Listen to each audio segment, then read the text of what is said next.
Yang boleh baca Quran hari-hari, orang tu ada kiamat besar. Rumah yang boleh baca Quran hari-hari, Abu Hurairah kata ada 4 perkara dia kelebihan.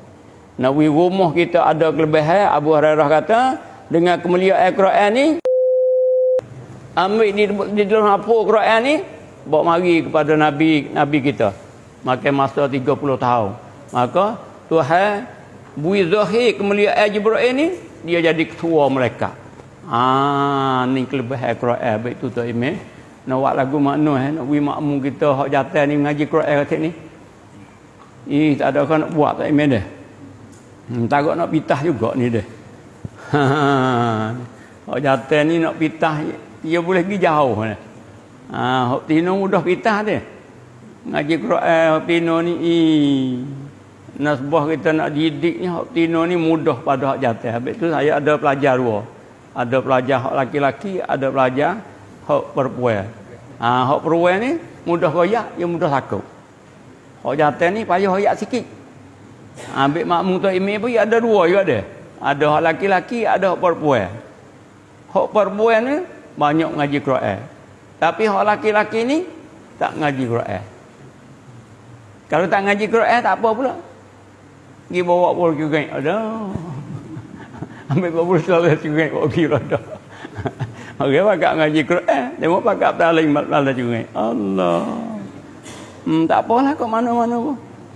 Ni tak boleh lembu. Ada boleh toto, ada boleh gapo. Mainlah belala juga pun, tapi pakak ngaji Quran kata, "Weh, orang laki-laki ni." Itu kehebatan. Yang kedua, kehebatan Quran. Mana Quran lagi sakut dengan Nabi, turun atas Nabi. Maka Nabi ni jadi Sayyidul Anbiya, Sayyidul Mursali, Abdul Makhluk alal itlaq. Sebab dia sakut dengan Quran. Dua. Yang ketiga, kita ni umat ni. Umat ni Tuhan turun Quran melalui Jibril, melalui Nabi dan turun mari suruh kita amal. Maka umat Muhammad ni, mana kalau Quran turun mari kepada umat Muhammad ni sebaik-baik umat. Kuntum khairu ummatin ukhrijat linnas. Umat lain tak kata aku tu. Sebab Quran turun kepada puak kita melalui Jibril, melalui Nabi kita. Kita semua ada Quran ada di rumah masing-masing. Yang keempat, kalau Quran ni mari ingat di hati kita, kalau kita baca hari-hari, maka orang tu kiamat lah. Orang boleh baca Quran hari-hari, orang tu ada kiamat besar.